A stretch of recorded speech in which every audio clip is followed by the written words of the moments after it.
បងទុំខានឹងជីវ៉ាដែលឃ្លាតតែ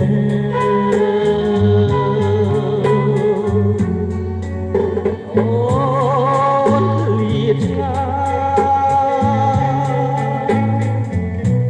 ទ្រូងខ្វល់ខ្វាយគេចាំមើលអូនទៅទុំបងនៅសែនរលើពេលក្រោយ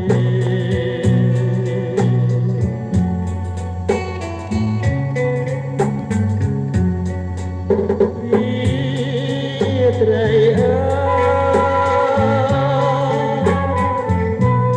ហេតុមិនដេចឡើយក៏មិនស្នេហ៍ទ្រូងយកភ័យខ្លាចចិត្តស្រីនឹងចងចាំ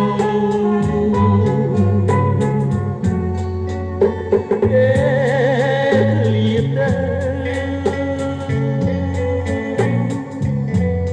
សូមស្រីពេលកុំលេងបន